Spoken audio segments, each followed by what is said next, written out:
Hey, everybody. Welcome to this 34th edition of the Small Ball Podcast. I'm Charlie Rogers. He's Chancey Rogers, owner operator of Bull Baseball here in Mississippi. And man, Chancey, it's been, we went a little while and we didn't do one, and then we did do one, and then now it's been a week or two, a couple of weeks since we did it. It's this time of year is tough to kind of get together. There's a lot going on, football, baseball, everything is kind of going on right now. I think this is about the time that we kind of took a break last year. And so, it's just one of those things. It gets busy right now. But we got an episode tonight. We got a good guest tonight we're going to talk to. And before we get to that, man, how's it going? Man, great. And yeah, you're right. It's kind of a trend. We done it last year, and daggum, life just gets busy, right? And it's we're like, but I was determined we're not going to go longer than 2 or 3 weeks without doing one. Yeah, sure. Jackson was telling me yesterday. He was like, "Man, I need to do a podcast. It's been a couple weeks." And I said, "Yeah, you're right." I said, "I think me and Coach Chance are going to do one tomorrow." So that would be today. So here we are. Absolutely. No, yeah, and I've got guests lined up, and I've been talking to them, and it's just it's not them, it's me and you, and getting these Wednesdays is about the only time we can do it, and is what it is. I mean, I left practice early tonight. It was a slow one. It was supposed to rain here, and it rained earlier, and we got the turf field, so we was able to get a little practice in. But I left at 7:15, so I could get to the house in time to be able to hop on. It's been storming here. I worked in Jackson today. Most of our folks know that I'm in Jackson a couple days a week, and it rained on me the whole way home. And so it's been rainy here, but we need it. It's been really dry. We have a pond in our neighborhood that is just about to dry up. So I saw several of the teams cancel or some of our teams cancel practice. It rained pretty hard. Yeah, on the group me. So speaking of those teams, tournaments are starting up. You getting you kind of excited about the fall a little bit? Yeah, man. We got a good little group with both locations, and they've already put where they played last week. We had I think Drew and them won something. Nolan's team won or made it to the finals. Both of Dom's teams. The 12U, the 12U, and I even posted it yet. I've got the video. He's going to be mad at me, daggum. I'll give a shout out in here because he does watch the podcast. Lofton Winburn hit his first home run over the fence, hit a bomb. Awesome. And Lofton's in there with me all the time. Long time listen guy, and so proud of him. Works really hard, and hit him a bomb. And they had a really good weekend. And Dom, we've talked about this team. Like Dom loves that team, and they were kind of the ones they were not the top. They were number 3 at one time in our organization, and now they're the only 12U we got, and they win their first tournament. And so that's awesome. Love seeing that. And that's the team that used to practice after us, right? Oh yeah. And Dom's put them through it, and they're 12 now, so they're ready to roll. And man, proud of them. And then the 14U, that they're considered a prospect team now, but they play regular tournaments, and so they went out and showed out. I mean, that Anthony and Dom was texting me and was really proud of them. Last week, so that was good to see. That's a group that's been together for the most part for a while, right? Like the Since kind of core. 8U, the core. A lot of them are still there. Jacob Russell and Emmett, those guys, they've been there a long time. And then some that wasn't there the first year. We split. We had 2 or 3 teams for several years, so now we've consolidated into one. Especially in the fall, we'll have more probably come in the summer spring, because that's a kind of treating that group like a high school group, because all of them are playing different sports and whatnot. Just try to make it as easy as possible for the parents. So speaking of different sports, that's something that we'll definitely get into here with our guest coming up. You ready to go ahead and bring him on? Look, don't keep him waiting. He's a busy man. He's got to recruit. I can see him over there on the side. He looks like he's anxious, ready to get going. So we'll go ahead and bring in our guest. It's Southwest Mississippi Community College head baseball coach, Jack Edmonsen. There he is. Yep, guys, I appreciate y'all having me on. I am anxious, man. I have been recruiting. So if you see me look over at my phone, I've been having a good talk with the player tonight that we hopefully get him on board here pretty soon. So that kind of stuff never stops. But like I told you earlier, I'm glad to talk about Southwest baseball and baseball in general anytime I can. So I want to get into some of your background, how you got where you are. But first, did you say you had a recruit in today?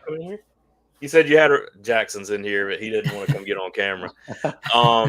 You said you had a recruit in today, or visits, or something going on today? Yes, we did. We had a kid on a visit today. We had one on campus Monday. Man, that stuff seems to never stop, and it's always exciting when you bring people on campus. You get to, the kid today. He was a local kid that from North Pike High School, and he grew up across the street from us, and it's always exciting seeing how excited they are to finally get a little sniff of college and say, man, I've been working hard since I was 5 years old to get the opportunity to play college baseball, and now I have an offer. So that's pretty cool seeing that, but it's a never ending process. You always have to get the new ones in, and priority number one is coach the guys you have, and then you have to get new guys lined up to come in after them. So, but that's part of the job.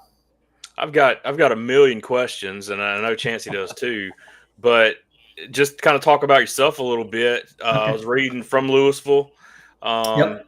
You're in your 5th year now as coach at Southwest, right?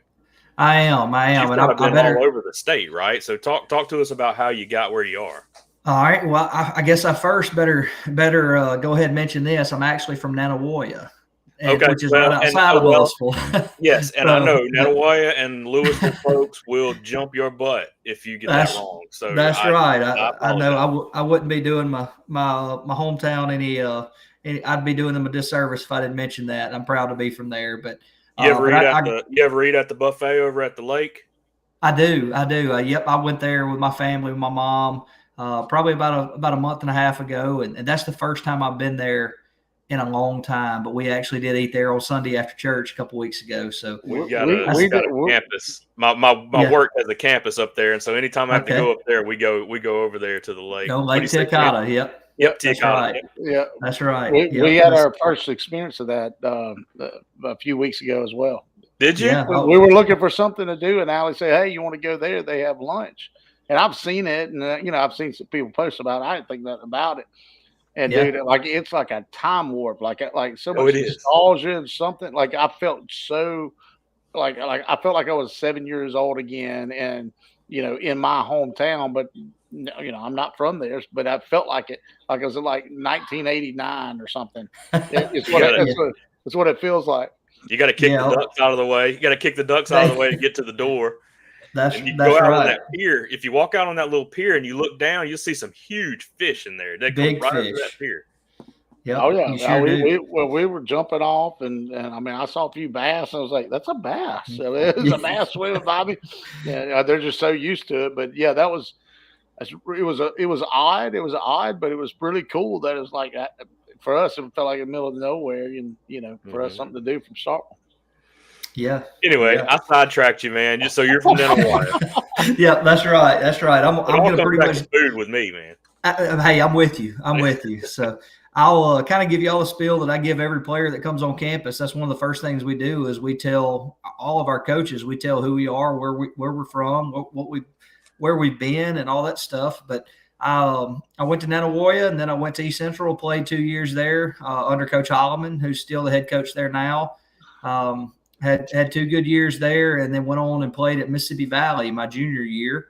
And after playing that year at Valley, I knew that I was going to coach. I needed to coach, and I just went ahead and got started with that for my senior year. I coached at Mississippi Delta Community College. I tell people that's one of the best experiences of my life. We started the year 0-17, and we won 7 games out of 46. Wow. That was not good. The losing that much is not good. That was really the first time I'd ever experienced that. But the best thing about that is it taught me that I don't want to lose, and we're going to make sure that we don't. So finished that year, graduated from Valley, went back to East Central, started coaching there. Coach Alleman gave me my first job, our first real full-time job, I guess, or part-time full-time job. Anybody that coaches knows how that goes. But won a conference championship as a coach at East Central, coached a couple draft picks. The one most people know about is Tim Anderson, who got drafted in the first round out of East Central. Was able to spend 2 years with him and be a small part of the success he had. Then I went back to Mississippi Delta, and people probably like, didn't you learn from your first time there? But I went there with Michael Avalon, who's now the head coach at Pearl River. I played for him too when I was at East Central. And at Mississippi Delta, we had a much better experience that time. We won 24, 25, and 27 games, I think. We were up to 10th in the country. We got to where we were pretty dang good in Moorhead, Mississippi. And he got the job at Pearl River after that. I made a short stop at Holmes and then ended up at Co-Lin for 5 years as an assistant coach under Clay Smith. Think the world of him too. And had 5 good years at Co-Lin. We my first year there, we made the playoffs for the first time in over 10 years. We're in the playoffs 2 out of the 4 years we could, I guess. And the 5th year was the COVID year, and we were 14-3 there. Coached another SEC shortstop that ended up being drafted at Co-Lin. And then I was lucky enough to get the head coach job at Southwest. So where I took over a job that, they hadn't been very successful in the past, and they had won 7 games the year before. And we just finished our 3rd season in a row where we won more than 20 games and made the playoffs 2 out of the last 3 years, and trying to continue on that success that we built over the last few years. Yeah, that's awesome. That's quite a story, and you've got it down, don't you? Like right? I tell it a bunch. I do, and I'm proud of that journey. And it's anybody that's ever coached, that you have to start from the bottom, and unless you get really, really lucky, you have to start from the bottom. And I'm the kind of guy that I don't like all the lights and the shiny stuff, and I just like to coach baseball and to be around guys that want to work hard. And I had to jump around a couple times to make enough money to live. And, finally I'm in a great situation at a great place. My family loves it here. And this is where I hope to be. And for the next however many years I'm allowed to work. So it's a good place, and every step of the way was important. And I appreciate all of it. You mentioned, coaching several guys that have gone on to play in professional baseball at different levels. And, junior college baseball in Mississippi is, people can look down on it if they don't understand it, but JUCO baseball in this state is there are some really phenomenal players that are playing there. Just talk about the how big of a deal it is in the state, and then the competitiveness and the type of players that you guys are getting for people who don't know about JUCO baseball in Mississippi.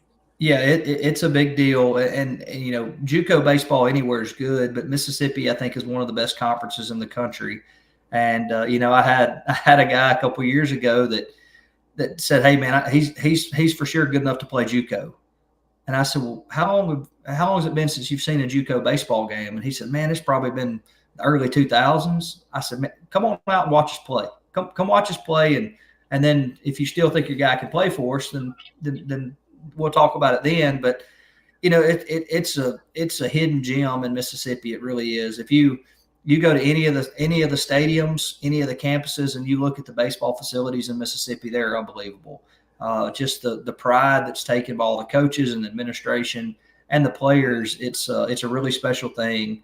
And the talent level has exploded even since I played at East Central in 2008, 2009, and it's the talent level is not close to what it is now. So it's It's grown. It's grown.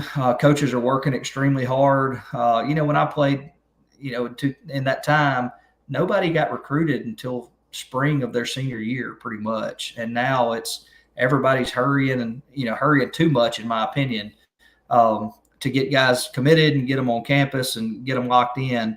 But it's a lot of things that went into making our league what it is. And you're not going to go to a junior college baseball game in Mississippi without seeing 90-plus-mile-an-hour arms, guys that can really run, can really defend, can really hit. So it's a really cool experience. And if you haven't been to a Mississippi junior college baseball game, I encourage you to go and watch a practice, watch a game, just sit and listen. Most of the teams in our league do a very good job of playing the game the right way, being respectful of the game.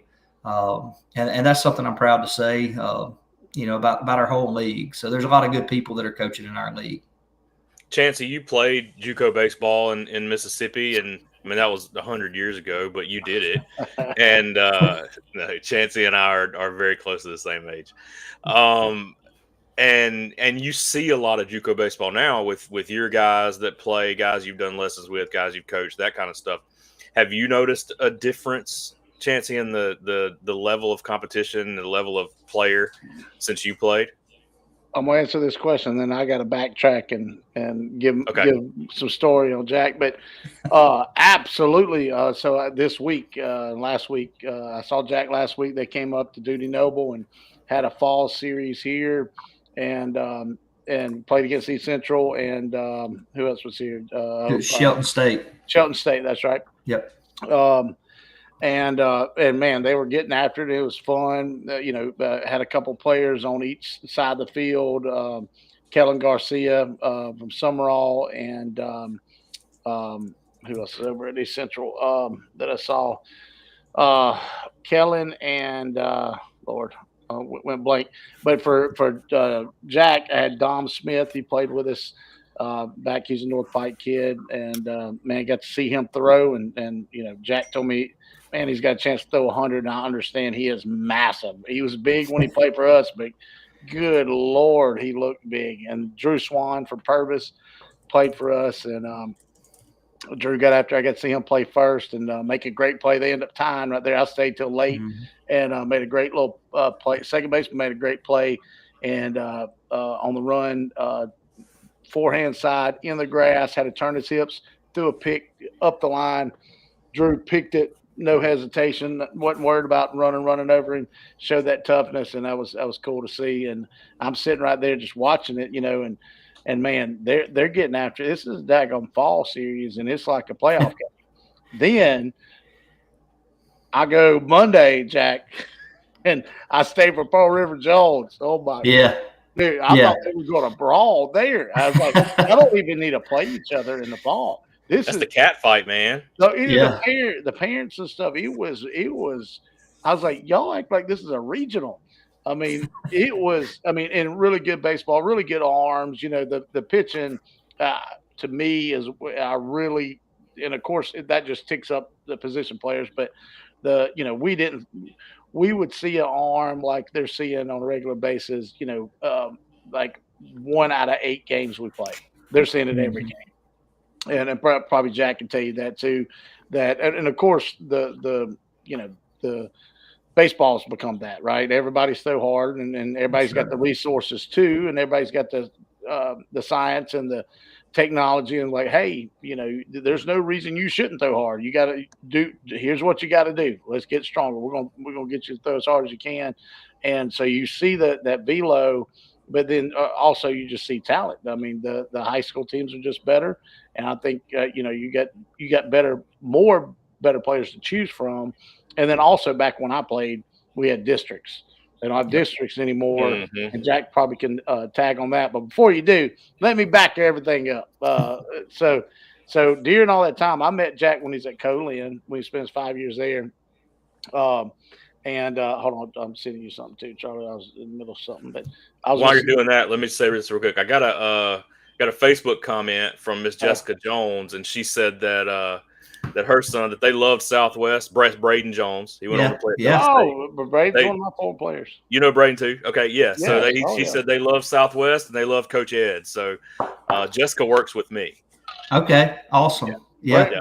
Braden was a heck of a player for us. He played third base most of the time, played first base, pitched for us. He swore he wasn't a pitcher, but he closed about every game we could use him in, it seemed like. And well, he ended up pitching at Southwest at Delta State too, I think. He did. Yeah, he did. He was pretty good at it, but he swore he was a hitter that just pitched when we needed him to. No.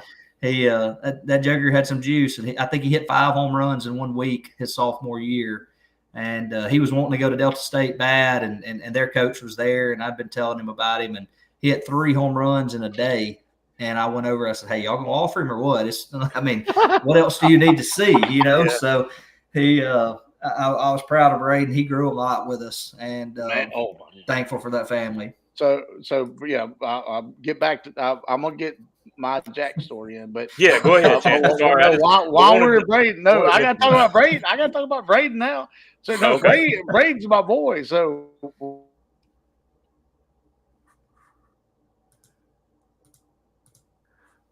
Chancey froze up on us.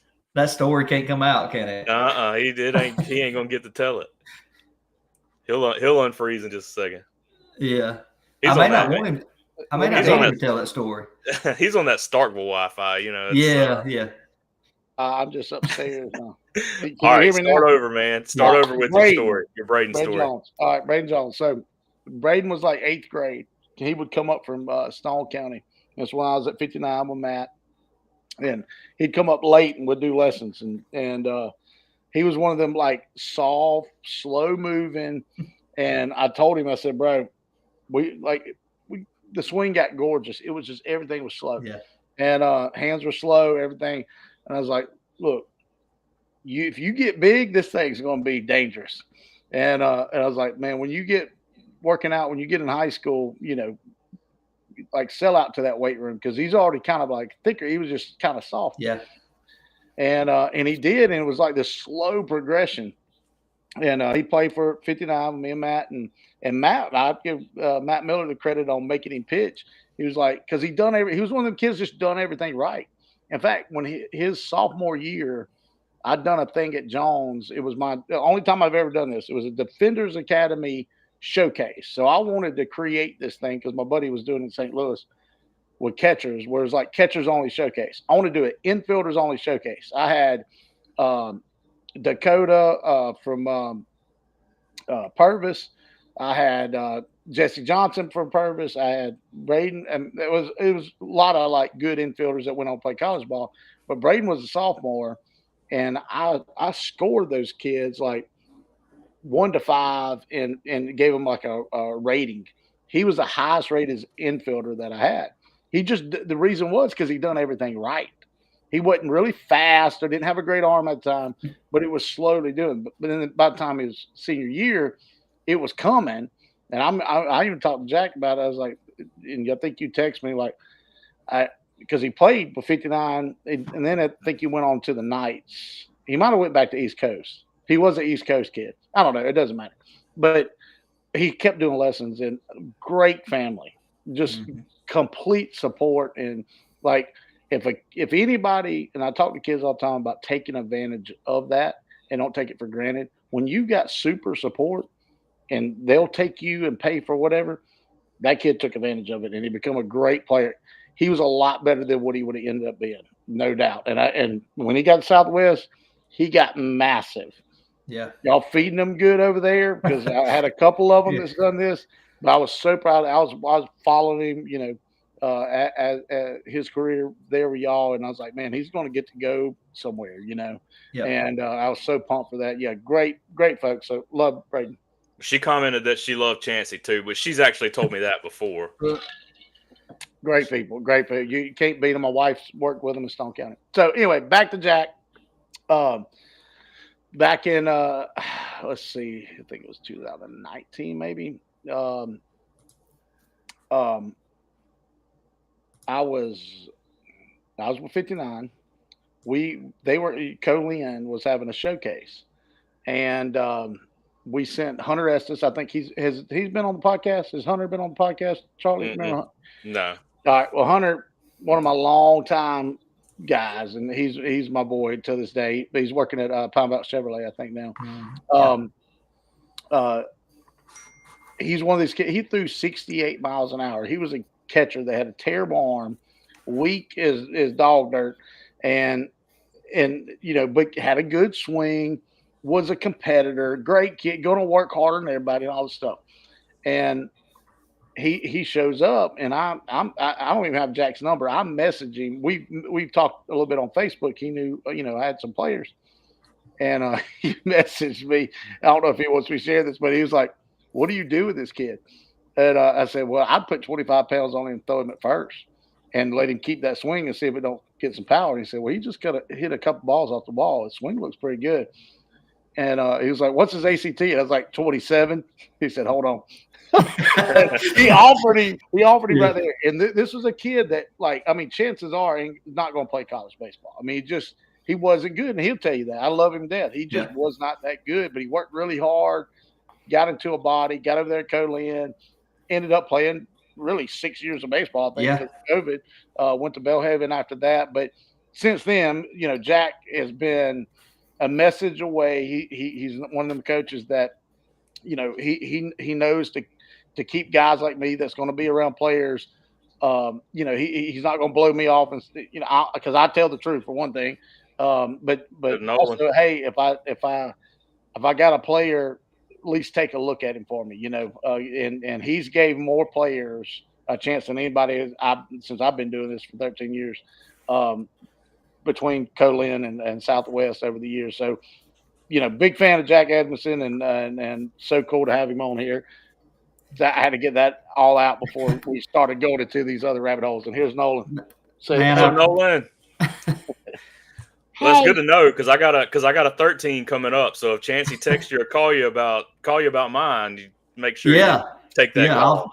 I'll do that. Hey, that's one thing that, man, I've always Hunter Estes. He made himself into a college baseball player. Because like Chancey said, he could swing the bat a little bit, but boy, I think the bat went backwards sometimes when the ball hit it when he first started. So, but his body moved really good, and he wanted to be good. And talking about a chip on your shoulder, he wanted to prove to everybody else that he could do it. That's a great statement. He wanted to be good. He wanted to be good. He did. He had a good college career. He won. He was a part of teams that won a lot of games, and I kept up. I still keep up with him. Heck, I almost bought a vehicle from him about a year ago. But he's a good dude. Another great set of parents. Yeah. Yes, you're right. You're right. But I've always been at places that I've, for whatever reason, I like the kid like Hunter Estes, the kid like Miles Green, that nobody else really gave him a chance. And we'll talk about him too, because I texted you several times about him. I was like, that's right. Bro, I was like, bro, you got to give him a chance. He's gonna be what he needs to be, but somebody's got to give him a chance, because he came from a school that wasn't setting him up for success, and all he needed was a chance. And I remember that first fall we came and done something at y'all's place, and he walked down there, and I was like, oh my God, dude, the muscles were popping out, and I knew it was coming. It just gave me chills, because single mom, like worked her tail off to put the boys through school, all the stuff, and great kid, just needed an opportunity. If not, there's no telling where Miles Green would be right now. That's right. And I think he had a great summer. I think he had a great summer too. He's at the UNO, Charlie. But he was a 59 kid kind of, but when I started Bulls, he was on that first showcase team with Jamel and all those guys from Hattiesburg High. But he was a Forest County kid. And he played basketball. I was going to say what school. So he played basketball, and I remember he had a good summer with us. Rolls into the fall, goes plays basketball, and I'm excited for his junior year, because he played up with us, and he was like 83, 84 as a sophomore. He goes plays basketball, and I'm like keeping up on Game Changer, and I don't even see him. I'm like, oh, sure. I mean, Forest County was not very good at the time. They won 2 games or something. I was like, where's Miles? So I'm like texting his mama. Oh, he's got basketball. I said, okay, but I mean, I play with guys that do both. So I called him the next day. I was like, yeah, I'm in basketball. I said, after what time you get on basketball practice? I don't know, 4 or 5. Go to baseball and throw a bullpen. You have to go through. But that didn't happen. Of course, he's 15, 16 years old, and so like he did come in and throw, and he didn't have a great junior year, so nobody was looking at him. Come back another summer, and I'm on him. I'm like, you are not doing this again. You're going to go play college baseball, bro. You ain't going to play college basketball. I'm not telling you to quit, but you need to focus on baseball. Like, you got a chance, big man. Yeah. And so grateful for the opportunity Jack gave him, because I mean nobody else gave him an opportunity. I mean it was not out there, and it was massive. I mean he's a Division I baseball player and probably going to get drafted if I could guess.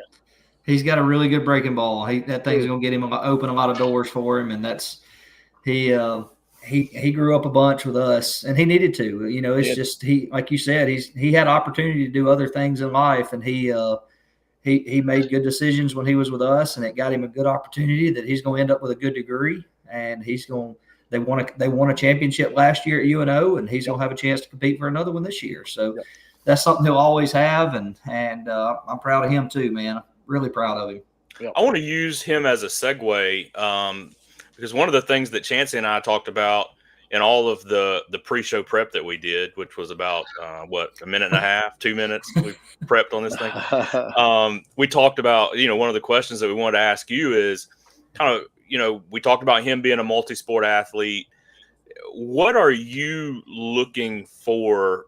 You mentioned you had a visit today. Like, what are you looking for in a kid out of high school that you're recruiting? What are some things that are red flags for you? And then what are some things that are positives that you see?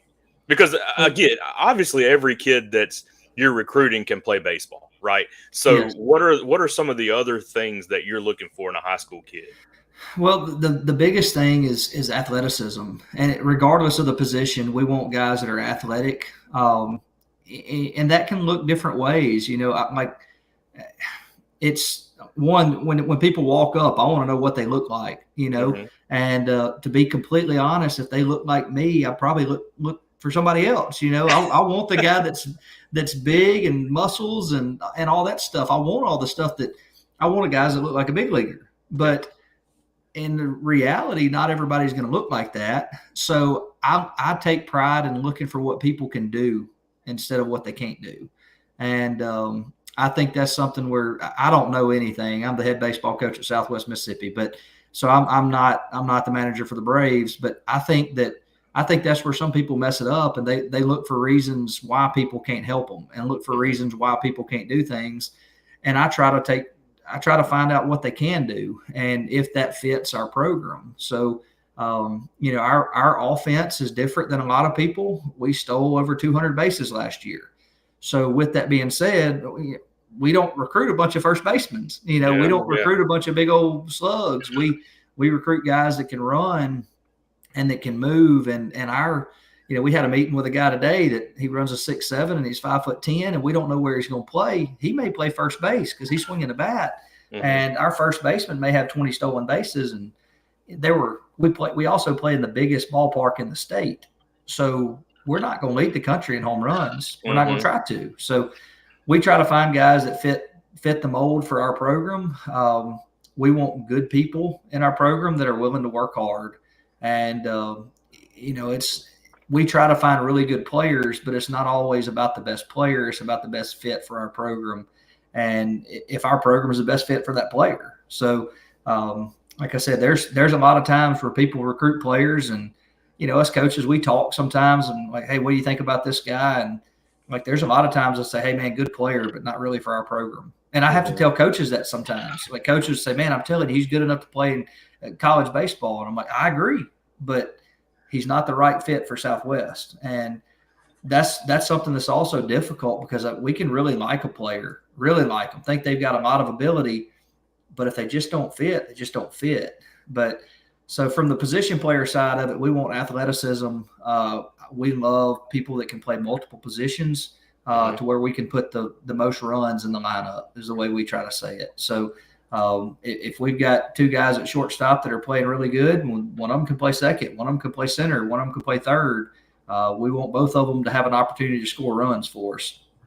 And on the pitching staff, that's something that I've got a little deeper in now that I really enjoy. But we've got to have guys that have the potential to explode, and that's what we're looking for. It's not – we want guys that throw strikes. We have to have guys that throw strikes.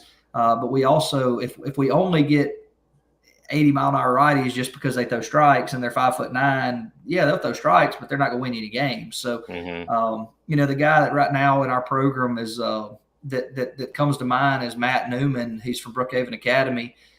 I saw him throw a bullpen at state games tryout, and he was 6'3", and he was 81, 84, and I don't think he threw a ball to the catcher. But he was a local kid that I was like, that body moves pretty good. He's pretty athletic for a 6'3" kid. He plays soccer. He's skinny as a rail. And I said, we're going to offer him. And he tore his UCL like the last game of his senior season.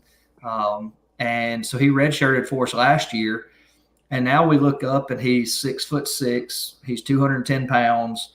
At Mississippi State last week, he was 90-94. He's got a slider that spins at almost 3,000. He throws a changeup whenever he wants to. And that's the guy that was 81 to 84 when we signed him. And you talked about Dom Smith a minute ago, right? Dom, we signed Dom, and he his best pitch he had ever thrown was when he worked out for us, and he hit 86 miles an hour. But most of the pitches he threw was 82. Yeah. And I remember texting his high school coach after it, and I said, "Hey, we're going to offer Dom," and I said he's going to throw the crap out of it one day. And he said, "You think so?" And I said, "Yeah, I think so." And I remember going to watch him pitch his first game this past season, his senior year, and the first pitch he threw was 91, and I was like, "Heck yeah!" That's it's fun when we're right, And Dom works really hard, and he's also 6'6" and right at 200 pounds. And I've got the 200 pounds part down pat, but I'm about 5'8". But that's what we look for. We look for projectability and athleticism. And, you mentioned a minute ago, dual sports. I love it. I love Tim Anderson, Josh Day, a guy I had at Mississippi Delta named Caleb Brown. They were all shortstops that were really good, and they played basketball. And, it's hard. It's really hard to play basketball and baseball. It's super hard. But I've had a lot of shortstops that played basketball. Their hands and feet always work together. Because they're used to dribbling a basketball, running, shooting a layup, and all that stuff. I love the mentality that comes with high school football. It's we've got a player right now, Wyatt Garrett, that played quarterback, played linebacker for Wesson, and when the game's on the line, I'm perfectly fine giving him the ball because I went out for a mound visit last night, and he's a freshman that had thrown too many pitches. Not really his fault. We made an error or two. And first and third situation with 2 outs. And I said, let's just get a fresh arm in and get out of this inning. And I walked out there, and actually I said, hey, man, I'm going to get a fresh arm in here to get this last out. And I went to point at the bullpen, and he said, Coach, I got it. I can get this guy out. And I said, all right, big boy, let's go. Go get it.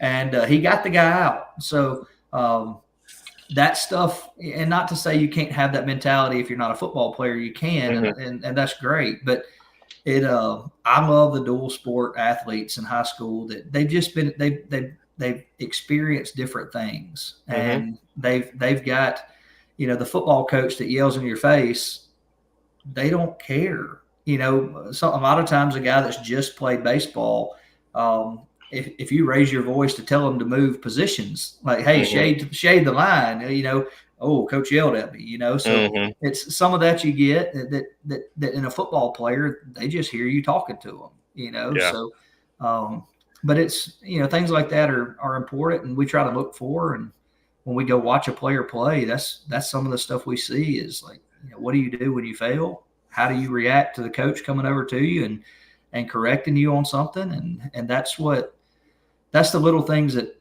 people say they matter, but you wonder if they matter. They do. They do matter. They do to me. And I think that's one of the things I wanted to hear you say was when you go scout a kid, you go look at a kid throwing high school, and it doesn't go well. What are you looking for? how he responds, and does he go over and throw his glove down in the dugout and sit down on the bench by himself, or does he stay up and help and encourage his team to finish the inning or finish the game or whatever? And it's really funny kind of that you asked that question, because we had y'all probably, I don't know, Chancey probably knows this kid, but Nick Carney that played at West Marion. He pitches for us, and he's another guy that high school he may have thrown 86, and last night at South Alabama he was 93, but he gave up 3 runs in the first inning, and he was sitting there thinking, I have no shot to come here. I gave up 3 in the first inning. I threw a decent second inning, and their head coach came straight to him after the game and said, dude, I loved it. You threw the crap out of it, man. You did great. And I talked to Nick after it. I said, that probably caught you totally off guard. And he said, yeah, I thought I would never hear from anybody. After I gave up 3 runs in the first inning.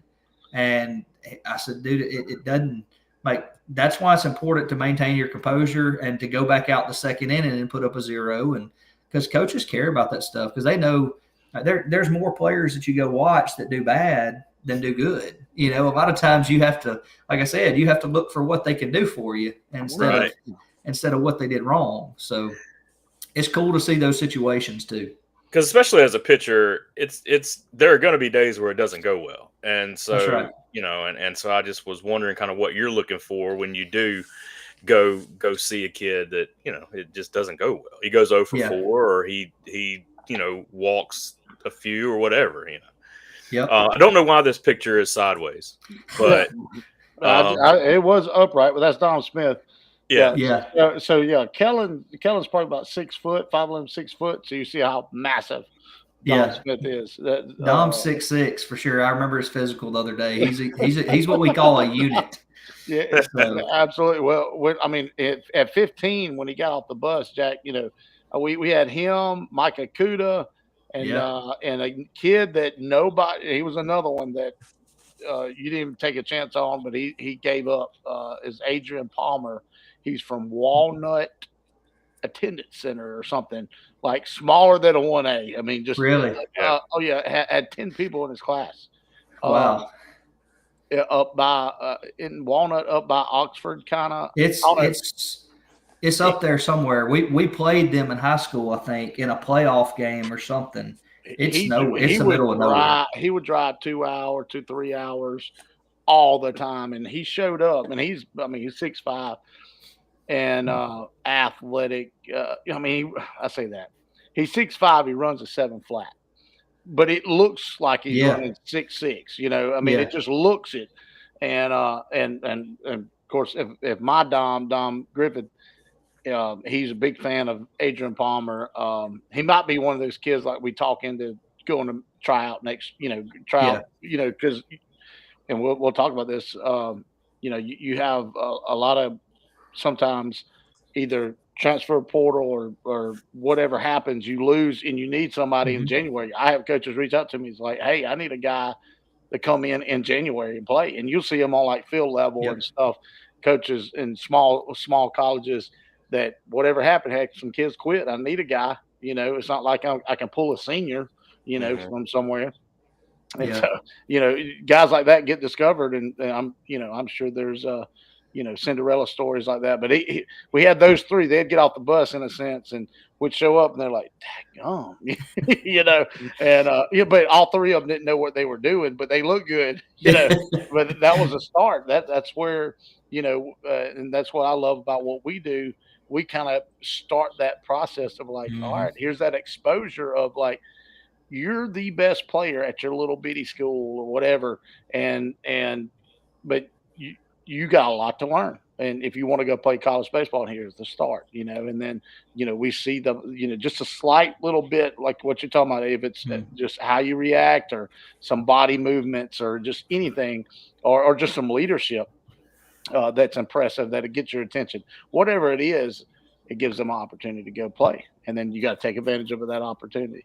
When I bring back to Jones and Pearl River, Hawkins, and he runs like a 6'6", 6'7". He's playing first for them, and of course his daddy's fussing about it and stuff. I'm like, I told you a long time ago that his arm action was funny. Like he better be taking fly balls in the outfield or something, just because he's going to hit. He's a competitor. He's just going to Yeah. hit. He's going to find his way in a lineup. But not only that, I mean, I see him at first. He's like making backhand plays, and he don't really know what he's doing, but it don't matter. He was treating every game he played like it was the state championship of Summerall, and he's a freshman, but he's communicating just about getting bag and pumping them up. And I texted him after and I said, dude, your baseballism, your baseball ability and baseball knowledge and just your flat out getting after it is attractive. You're staying in the lineup if you allow yourself to. So I don't care where it is. But this summer, go take fly balls, go take ground balls, because the summertime, because the goal is getting out of there. And we'll talk about this. I want Jack to kind of segue in that about getting guys out of there.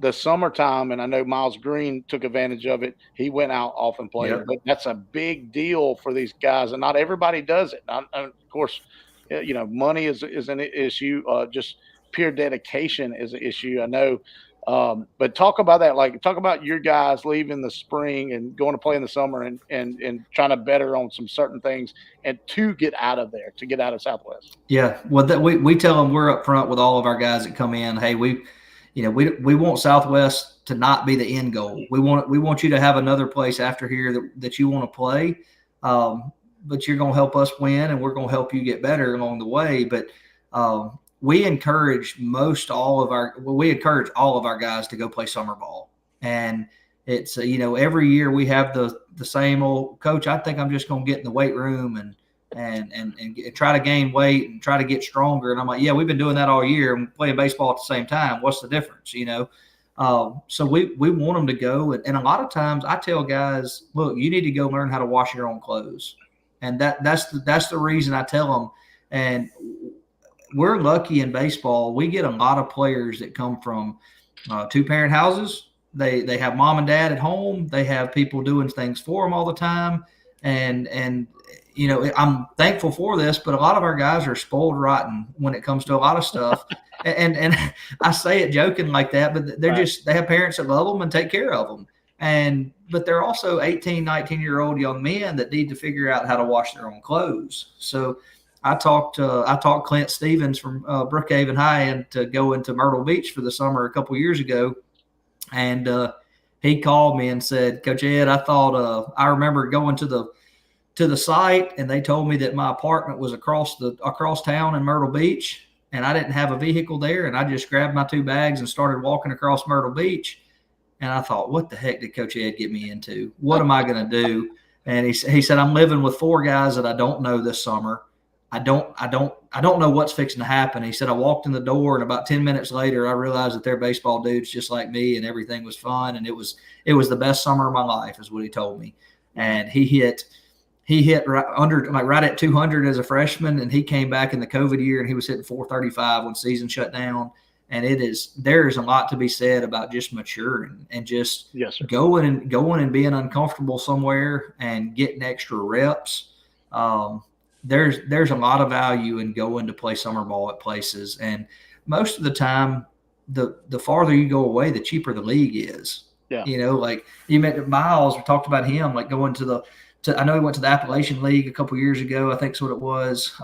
It's literally a couple $100 to go there, and they put you in with a host family to where you live for free, you eat for free, and all that. But and then you have the other end that you have to pay a lot of money at some places, but most of the time you don't. But it's pretty much minor league baseball. So my brother Colin, he went to South Alabama, then he transferred to Faulkner State, which is coastal Alabama now.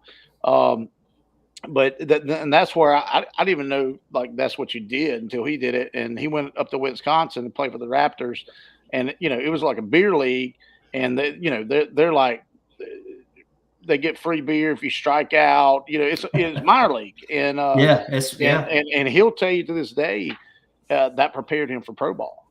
So much, and where you're playing every day. You have to wake up. It creates another type of routine where you're not just preparing for a weekend series. You're playing every day, and so you find that routine where if they create that routine and then come back to you guys and keep that routine, like they're playing every day.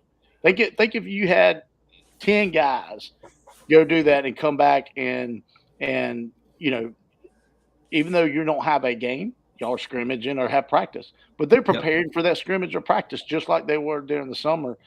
That would change their lives. Now, you and I both know it's hard to get that into 17, 18, 19-year-old kids' heads that, hey, this is going to help you because, they got distractions just like we all had them when I first got to college.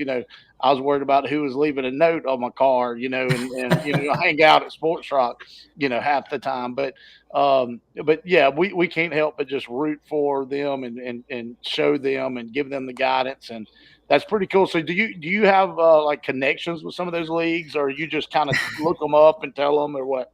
Both. We've had some leagues and some people connections that we've sent guys to over the last couple of years, but a lot of that too. I encourage our guys, hey, find a league that you want to go to, because I mean it is tough to get them to leave, and even four-year coaches outside of Mississippi, when you text them or call them about a player, they're like, those Mississippi kids won't leave Mississippi.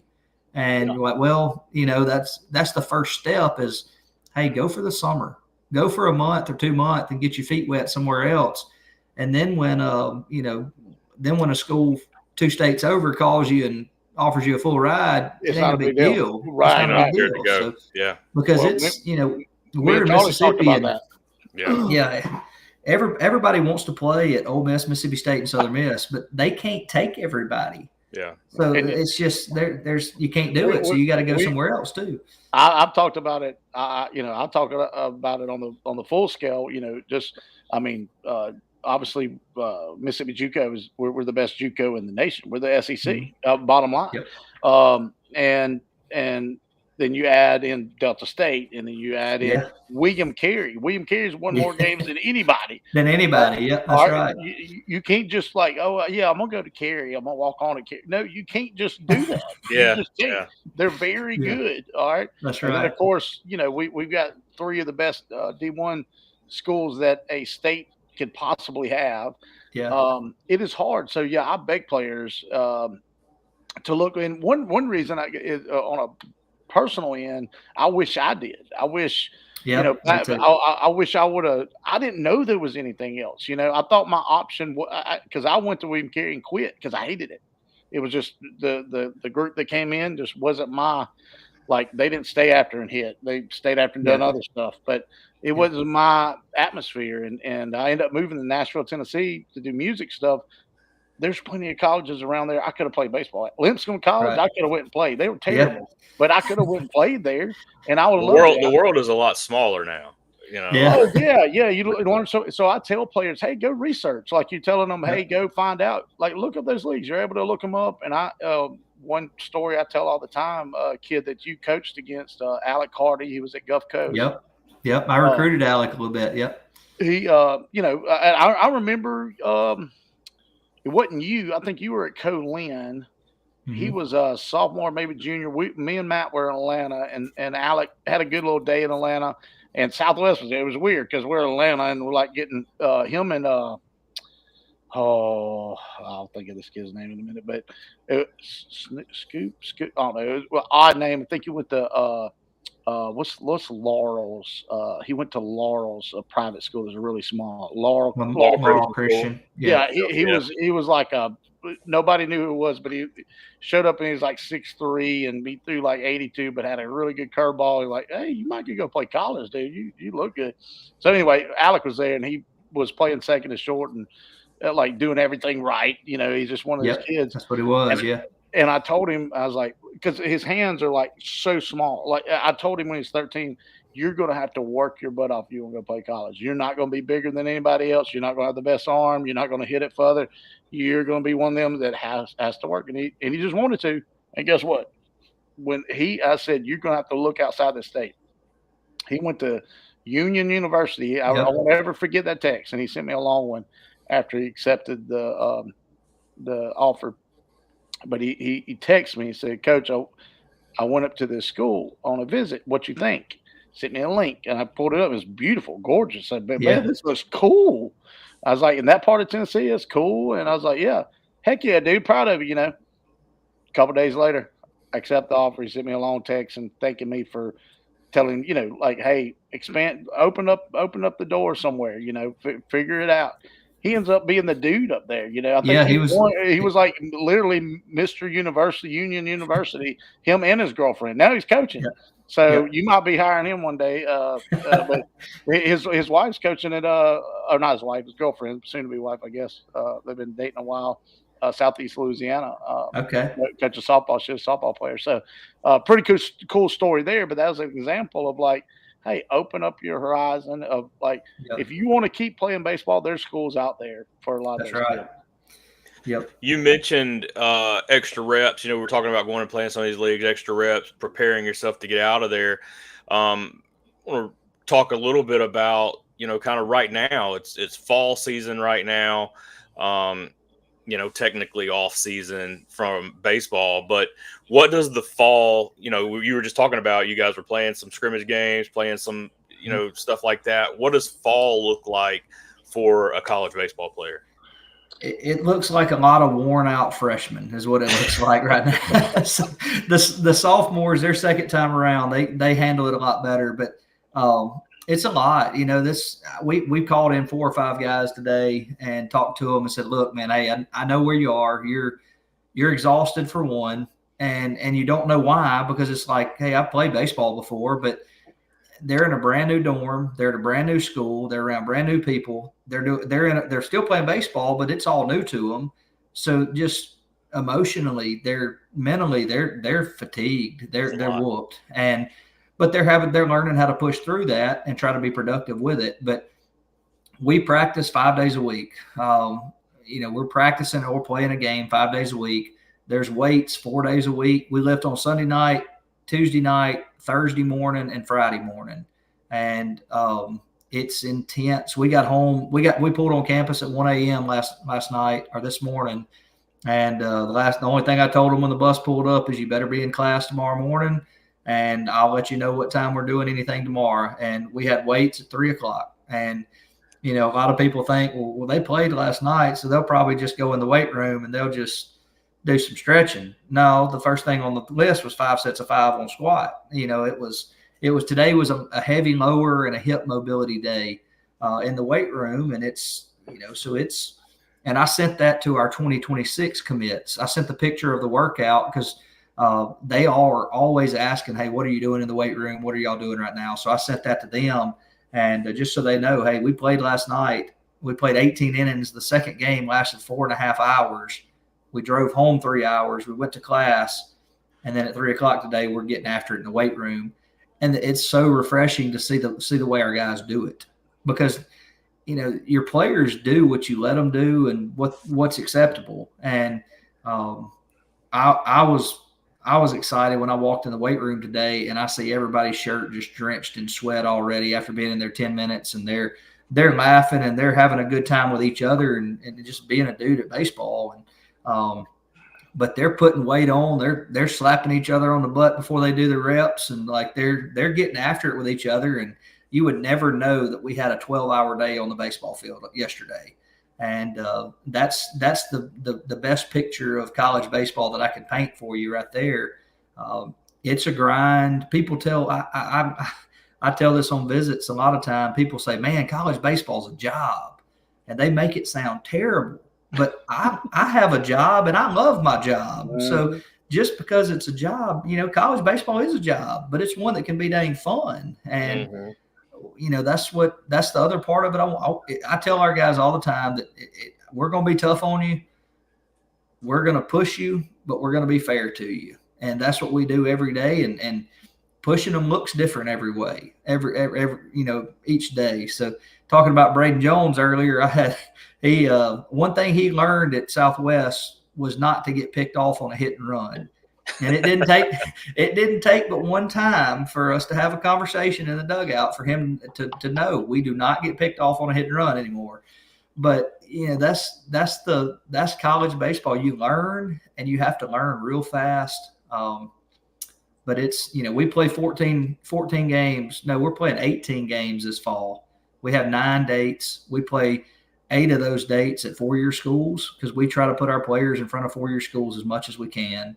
And 9 dates is honestly probably too much, but I feel like we need to put them in front of people. And that's one of the reasons why they come to Southwest is to go somewhere after here. And we could enter squad with nobody watching, or we can go play at a 4-year school and guaranteed somebody's watching. So we spend the money, we spend the time, and we put them in front of as many coaches as we can.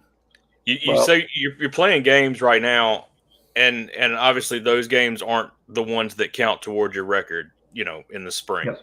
So what are you looking for? What's important that you're taking out of these games? What are you looking for in these games that is maybe different from what you're looking for in the spring when they count towards your record?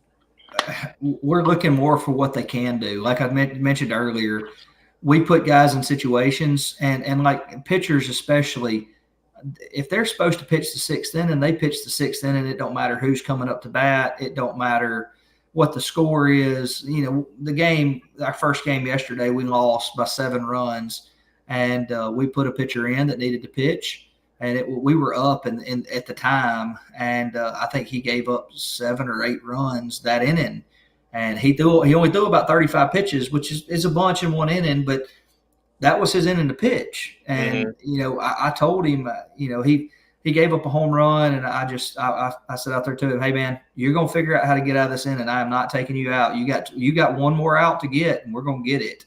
And you get to see how they handle the adversity.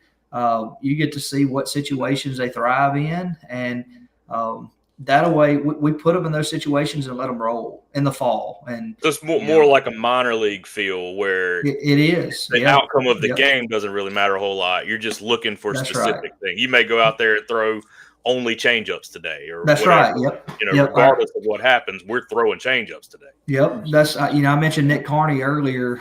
Nick Carney usually throws out of the bullpen for us. He's really good on the back end of games. And he asked me, he said, Coach, I want to start tomorrow if I can. Or he asked me a couple of days ago. And he said, I want to start just to see if my velo ticks up anymore. He had been 90-92 every pitch, but he said, I want to try to start and see what happens. And I said, all right, we'll do that.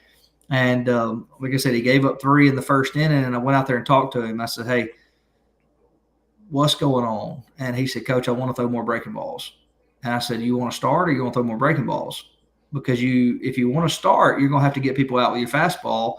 I said, so why don't we work on commanding that fastball a little bit better, and then we'll get to the breaking ball as soon as we can. And because I knew, like, Carney's breaking ball, nobody hits. Mm-hmm. Like, they just, it's really good pitch, and that's one reason why he's good on the back end of the game, because he knew that too, and that's why he did. Right. That's right. So I want to go put up a 0, and I want that too.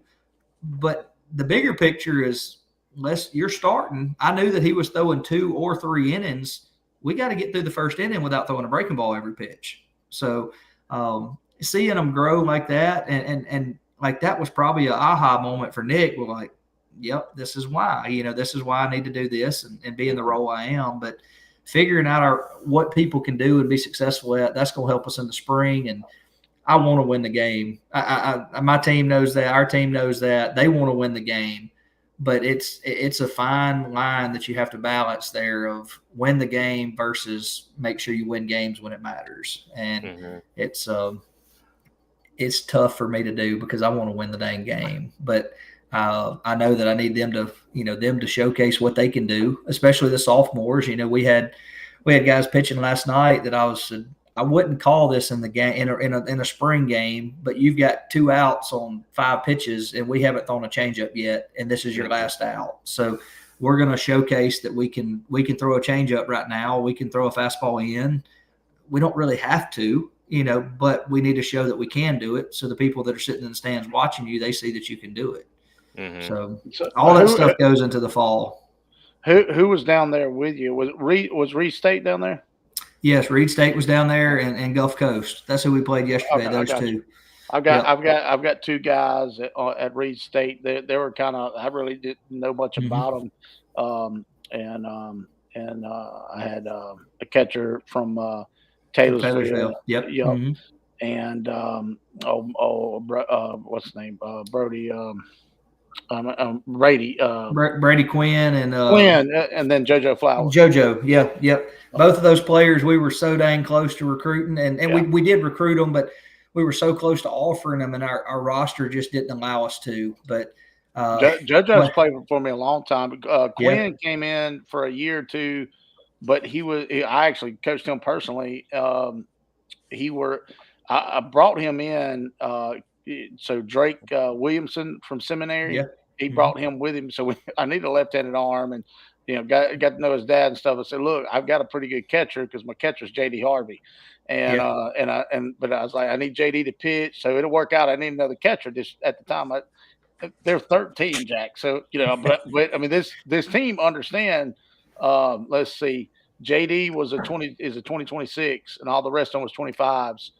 I think 7 of them went and played college ball, and 10 of them could have. There's one kid named Weston Brazil that got lost on a fuller, probably literally. I'm making an analogy. I love him if he ever listens to this.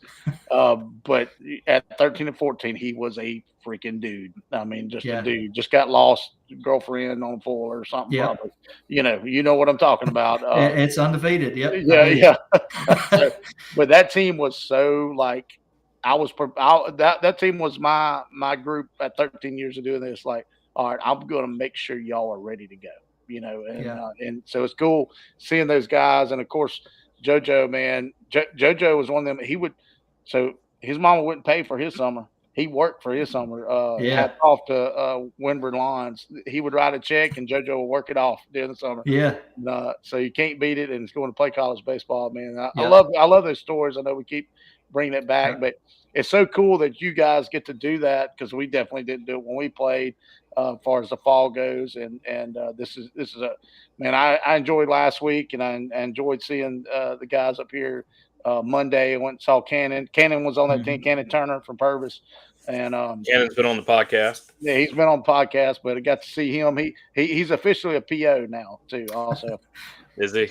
I talked to him last week. He's like, Coach, I like doing both ways. I feel like pitchers don't work as hard and all this stuff.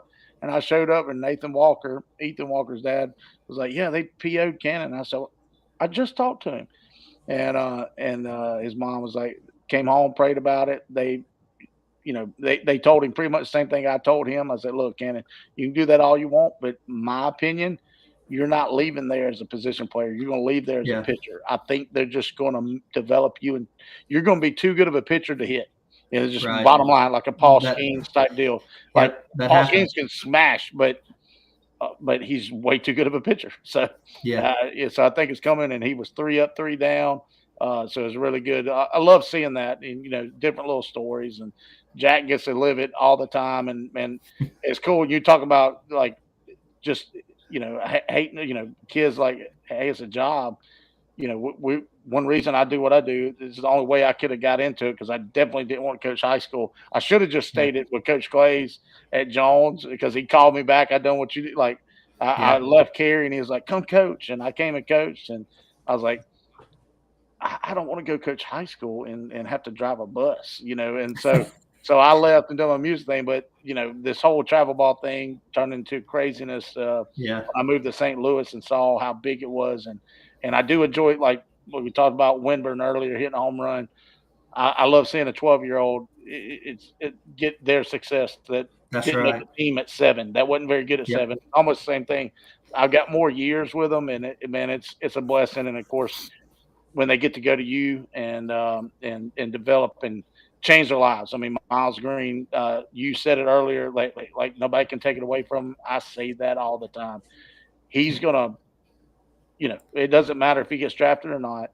He's going to get a college degree. He'll probably meet his wife there. He'll own his own business. There's he wouldn't be anywhere close to that if he didn't go play college baseball. And that's a beautiful thing. You gave him a chance, and now he's taking advantage of it. He's taking advantage of it. That's right. Hey, I've got a cool story here that I'll tell you real quick. I'm not going to tell you who he is because I don't think our team knows.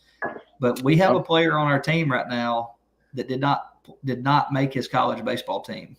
And I don't know if I should tell people that. People may think, what the heck are you doing? But he's 6'4" and he's 85, 88. And we'll give that guy a chance. But he never played high school baseball. And I pull for him every day because he works. He works and works and works. And he's a great kid. He's a great student. and he ain't there, but he's getting there, and he's close enough to it that nobody on our team ever questions it. But I'm not going to tell our team that he never played baseball in high school, and he ain't telling them. So they'll figure it out as they go. But I hope that he figures it out, because he's such an awesome kid, and he's worked extremely hard. Even when he didn't make the team, he continued working, and he did what he could on his own time. Played summer ball, did all that stuff to try to figure it out. And he came to our showcase, and we had just lost a kid that decided to go somewhere else. And I said, "Hey man, you want a chance to play college baseball? I'll give you one." And I pull for those kind of guys. So Chancey talks a lot about, how bad do you want it, right? I mean, he could have easily just stopped. I didn't make the team, whatever. Chancey talks a lot about how bad you want it. If you want it bad enough, you can generally make something happen. And even when you talk about going and playing at, you talked about Union University, and you talked about Faulkner State. You talked about all those, and how bad do you want to play, right? How bad do you want to play college baseball? Because if you want to play bad enough, some say they do. Some say they do, but they don't. They won't. Some of them, and Jack knows this. Some of them just want to say that I, got recruited by Pearl River Jones, and no offense, but I mean that's what they want to say, and they're like, I'm like, guys, you don't want to play baseball bad enough. Bottom line, like all these places, we have the best JUCOs in the nation. It don't matter where you go play, somebody's going to win it, and the ones that don't is because they got beat by the ones that did. It's all That's right. I mean, we're right there in it.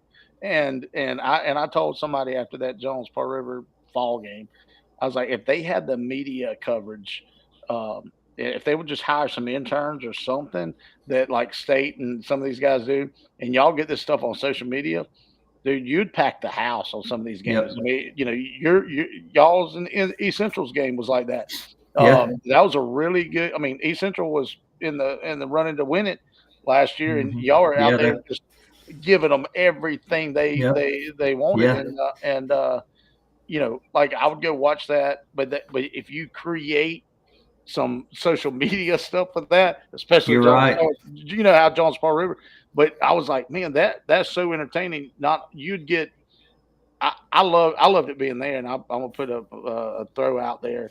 Like there needs to be some kind of like JUCO bash in Mississippi, because we do have them at Mississippi State, at Ole Miss. Maybe the weekend they're gone or something, and have some type of deal.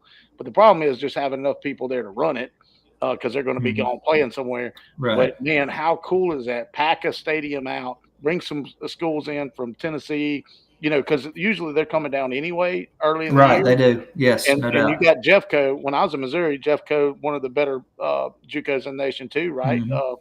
Bring those guys down and do a big time, like, just advertise it, and stream it and make it a big deal. I really think, because if y'all had the fans and stuff instead of just parents and grandparents, 90% of the time that's going to be what sets y'all's thing. That would really change a lot of stuff for you guys. I think a lot of people think. I think a lot of, and this kind of goes back to the first conversation we had about JUCO baseball in the state. But I think a lot of people, when they hear JUCO baseball, think that it's not good baseball, and you go watch. And it's high level baseball. And I think you're right. I think if you get people to see that, it would really take off. I got one more question. I got a request question for you, and then we'll let you go. We've kept you for a long time, and appreciate your time, and it's been fun. And but I do have one request question, and I'll lead into it this way. You mentioned earlier, when I asked you about what fall baseball looks like and that kind of thing, you mentioned it's a lot of mentally, physically exhausted freshmen, right?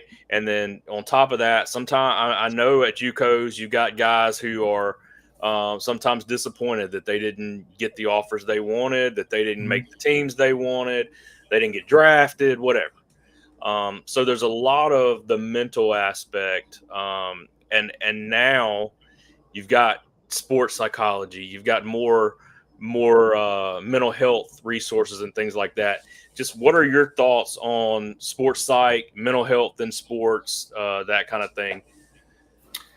All right, so I first think like our whole deal at Southwest, every player that comes on a visit, everybody in our program, we have an acronym of process that we go by, and it's I think that we tell our players every day that we're going to focus on process, and process is for being present, having respect, optimism, character, energy, service, and selfless.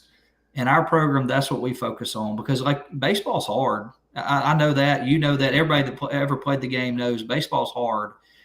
And if your success is only determined by what you do on the baseball field, your life's going to be tough, even tougher than life already is sometimes. So I encourage our players to, one, be present, be where you are today and make the most out of it. We don't talk very much at all in our program about winning baseball games. We don't talk about how hard you have to throw. We don't talk about how many home runs you have to hit because that's stuff that you can't control. So we really try to focus on things that we can control and process. And I've been on both sides of that. I think Coach Holloman at East Central is one of the best coaches in the world. Any recruits that are listening, you can exit that out if you want to. But he is one of my mentors, and he's somebody that does it different than us. Like, he's the guy that wakes up and he says, if you ain't thinking about going to Enid, Oklahoma and winning the national championship, you ain't doing it right. And I understand that, but I also think we do it different. We talk about what do we have to do today, and what can we do today, whatever that is, whether it's going to class, going to practice, whatever. I want to do that the best I can today. And if we stack days together, we're gonna get wherever our potential lets us get to. We have players talk every fall. This time of year right now, it's like, Coach, look, I hadn't got the phone calls that I wanted, and I don't know if I'm. I may just hang it up after this year. Hey, man, let's be the best you can be for us right now. Let's make sure you're at practice, and let's get better at practice today. We'll let all that work itself out. So, and that is challenging. It's challenging for a player. And I don't know if I was lucky or cursed, but when I played, I didn't think about that. I remember Coach Holloman. I went over to his house one night and had a visit with him late in the season. It was probably April. And I went over to talk to him about how I could help the team more and stuff like that. And he said, I asked him that, and he said, well, what are you doing next year? And it's April, like school's almost out. And I said, crap, I don't know. I guess I better figure it out, but that's not the world we live in now. Like, everybody sees, everybody has offers, everybody's committing to schools. And it's just a different world that, you see on social media, and it's terrifying for a lot of people. And, and that a lot of that probably leads into the mental health stuff. And I'm a firm believer that as coaches, our job is to help you become more mentally healthy, if you want to say that. And the old saying of mental toughness, that's what it is. We're supposed to condition guys mentally to help them improve their mental health. And we're supposed to put them in tough situations and help them overcome it, so that the next time they get in a situation, they've already been there and they're able to push a little bit more. And that's not to hurt them. It's all to help them in a bunch of different ways, physically, mentally, all of it. But like I said, we try to stress to them that you can't be caught up in baseball so much that you don't realize how lucky you are, how blessed you are, and how special life is. And I think that's what our guys need to focus on. And my guys, our guys at Southwest probably hear me say something about process every day. And I think that's the way to go. And that's the way we're going to continue to do it here. And, maybe we're not right for not talking about going to the World Series every day, but we can't go to the World Series in September, but we can show up tomorrow and practice. So. Well, I was about you followed it up so good, because I was about to say you can't go to the World Series until you show up at practice. That's right. And so I'll kind of add on to that, Charlie. Of course, I guess I have some additives on that because my wife is in that field, and me and her talk all the time. High school coaches, JUCO coaches, y'all don't have the resources that places like Mississippi State has, where she's in the dugout with them, and Coach O'Connor has her as a resource. Coach Parker has her as a resource, to where you have a kid struggling mentally. Me and you talked about one. We're not going to mention it, but I mean, that kid probably could have used some help. You know what I mean? Yep.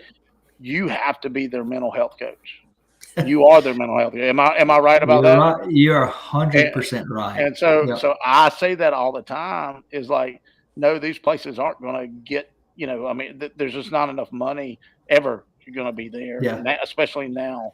And, but the coaches that they hire usually are able to stay there a while once they set in, like Coach Holloman or whatever. Mm-hmm. Yep. But, they hold so many job titles, and that is definitely one of them.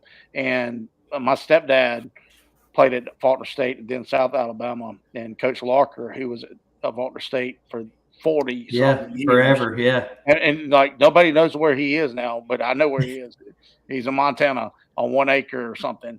And because he never got married, he married baseball. He was one of the most crazy baseball minds of all time. But my stepdad's Coach Brave, Coach of Greene County. And by the way, it's not October 1st yet. Anyway, not yet. I've done a great job not getting in trouble on this podcast. I'm not getting in trouble. October 1st, I'm going to say something after October. But Coach Brave, former coach at Greene County, he lost his father at 18. He was playing college baseball. He didn't imagine that, Yeah. And Coach Larker took him in. And so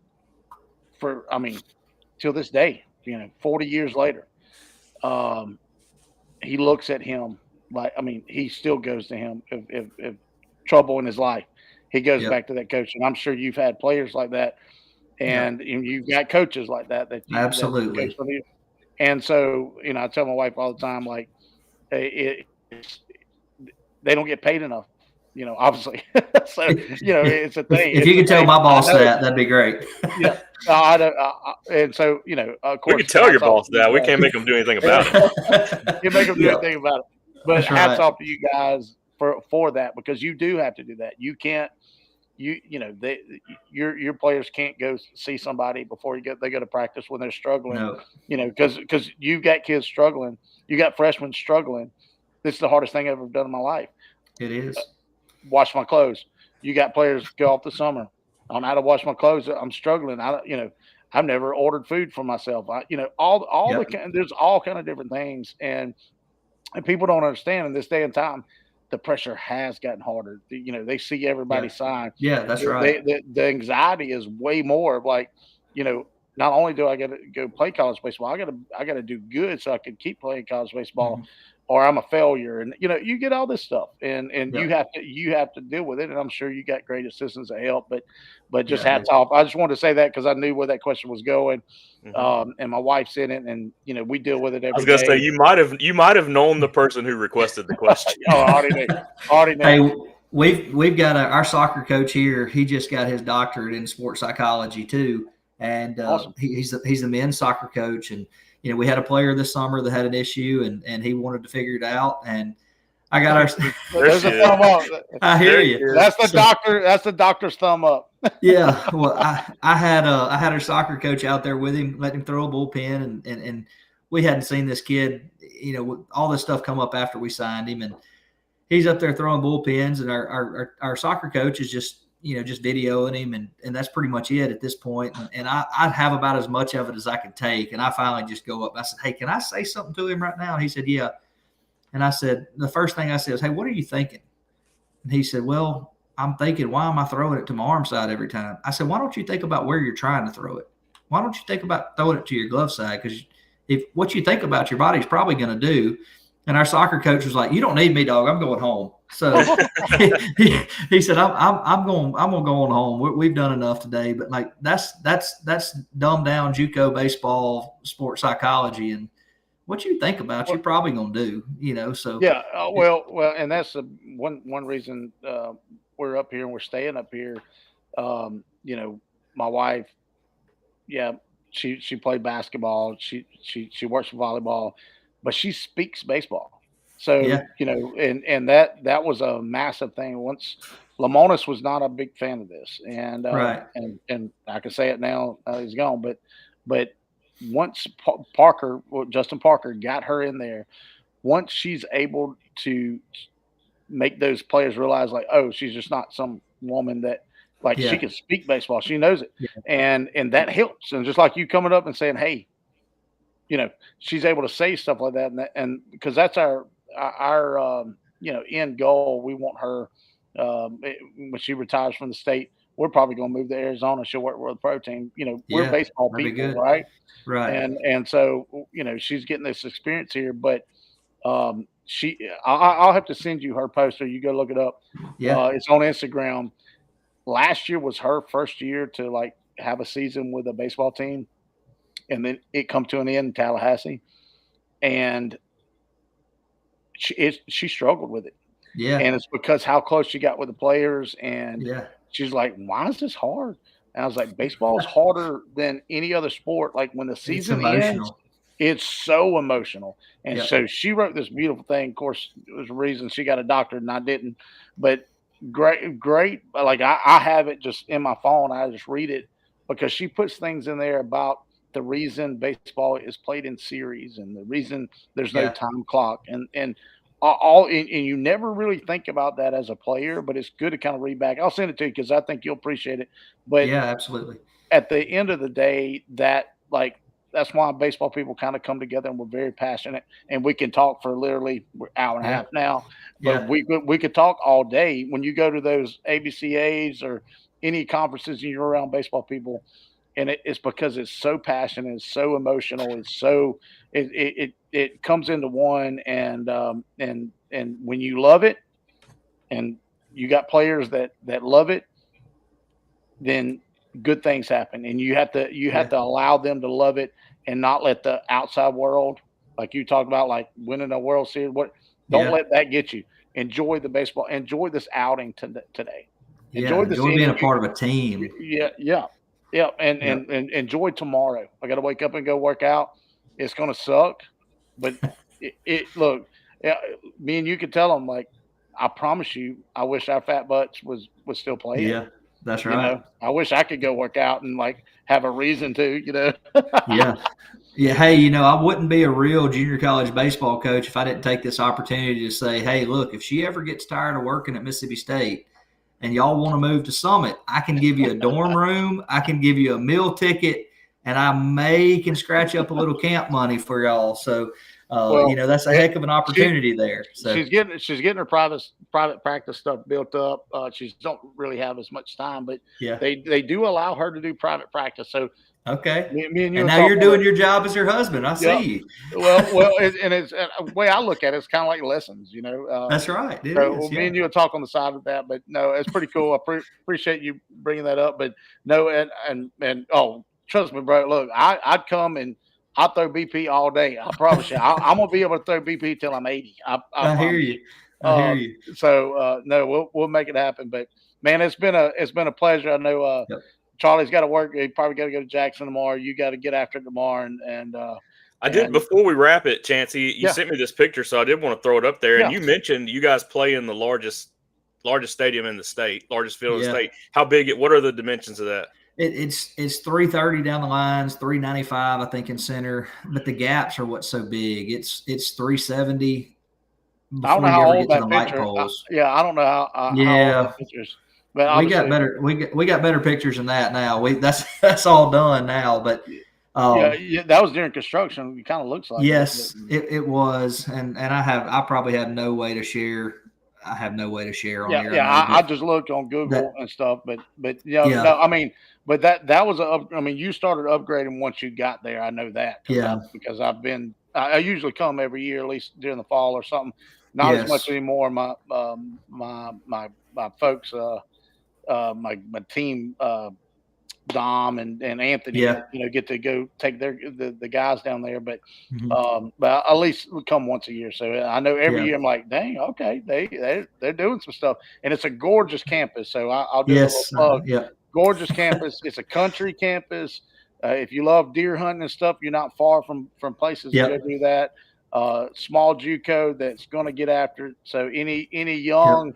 I know we'll have obviously Bull players. You had I can say it because Mama already posted it.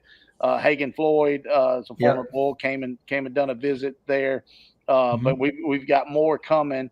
Go to y'all showcases. You got any showcases coming up? Like in the we will have one either mid-November or we'll have one in January. We did one in August that we had 112 people that came to. It's the biggest one that we've seen in the state. I think Pearl River may have had one that was similar in size. I don't know if it was more or less, but me and Avalon are really good friends, and we kind of compete on that a little bit. But we'll have some stuff coming up during Christmas break, pitcher catcher camp, hitting camp, and then we'll do another showcase either November or January. And I tell people that's the best way to guarantee that we're going to see you, because it's almost impossible to get to every high school game. We can't do it because we're playing the same time, but those showcases over half of our roster.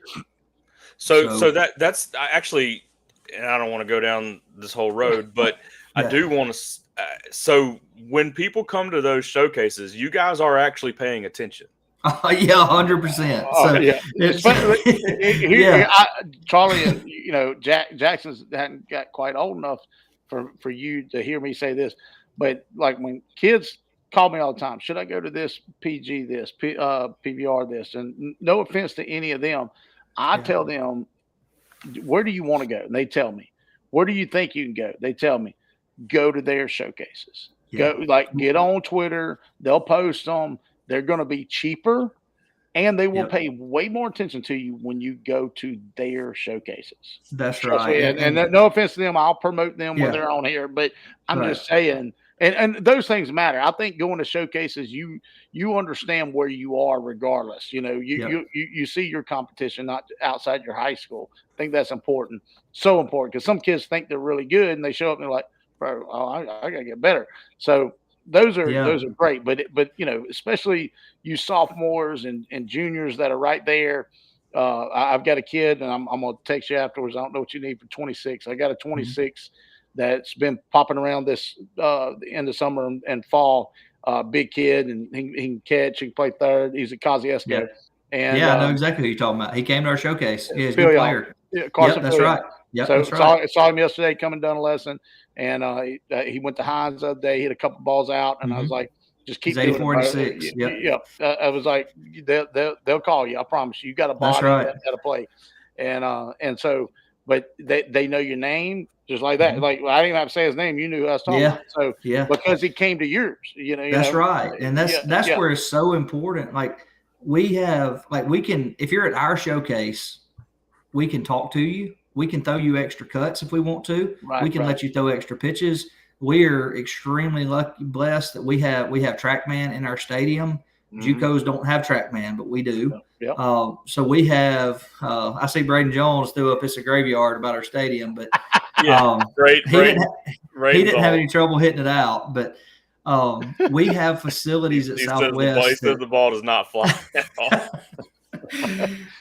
he just wanted to sound stronger because that's what it is. Hey, I think he was all conference player for us, and in the room when we were voting on it, I think he hit 11 or 12 home runs or something like that. And I think somebody stood up and said if he hit 11 or 12 home runs at Southwest, he earned them jokers. So it's they do. So our pitching staff, they feel comfortable pitching at home, and I bet they do. Our hitters know that they better not hit it in the air very much. They better hit it real hard. So it's. Well, I wanted people to hear you say that it's not just a money grab. Like if you come to a showcase at one of these schools, you're actually getting looked at. Yes, by our entire coaching staff. We're all paying attention. We're locked in more at ours, and this is not just eyewash. Like we get to interact with the people, because there's a lot of people in Mississippi that are the exact same ability. It's just and I use the example all the time. Everybody in the league's got an 82-mile-an-hour lefty. Which one you want to take? Right. Well, I want to take the one that we interact with that we feel like is the best fit. Right. Because you can have a conversation. You can have a conversation with them at yours. And we go to other places. Yeah, we can't. If we go to another school showcase, we can't talk to anybody. Like it gets extremely awkward when a player we're recruiting or we know or whatever. One of my best friends, his son plays at East Central right now, and it's like I can't really talk to him, but also I'm going to go duck hunting with him during Christmas break. But it's But, when we go to, Avalon's one of my best friends, and we go to Pearl River, I can't talk to a player there, or me and my best friend going to have an issue. He's going to come up quick and say, hey, man, this ain't your campus. You stay away from our players, So that's you've got relationships with so many. Yep.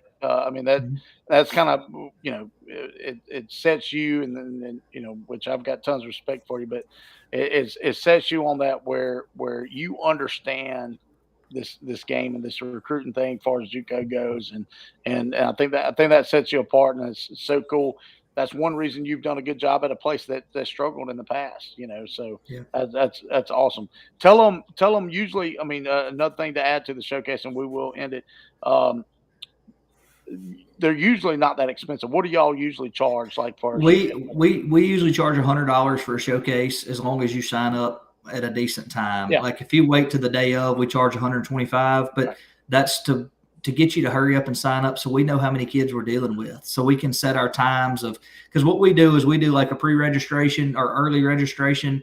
And then as it gets closer, we'll send out an email to say, hey, be here at this time so we can start. And we have a general start time, but everybody that signs up, we send them out an email that says, hey, we're going to start pitchers and catchers at 1:00. And then we're going to start position players at 3:00. Well, if we go from if we're expecting 25 people at our showcase, it may be pitchers at 1 and position players at 1:45. Right. But like the one we had in August, it was 112 people. Like we knew that we needed more time, so we can move that second start time back. And that's the only reason we do the extra fee at the end. But it's definitely not a money grab. It's over half of our roster comes from our showcases and camps. That's the cheapest showcase. That's the cheapest showcase you're going to. You sell $100. You go to a perfect game, you're paying $500. Yeah. And to get seen, I'm not knocking perfect game, but you're going to be seen by people that you're never going to play for. Yeah. Like the 99% of the kids in Mississippi are going to play at a Mississippi JUCO if they play college baseball. And Jack, so there's no better place. And I tell them they got to go do it and all the stuff. But they're going to just make that profile look better. They're going to update the profile. That's all. And to be able to post, I've done this. Now there's certain players, EJ, right. Like when he was. That's right. When Denise called me, when EJ played with me when he was 13 and 11, 12, 13, and she said they started calling her. Yeah, we took it when he was 12. We took him to Oxford, Alabama. Beautiful place up there. And he just showed out in his perfect game event. He was hitting ground balls to the fence that 90 off the bat is ridiculous. Yeah. Getting triples and in the park home runs and stuff.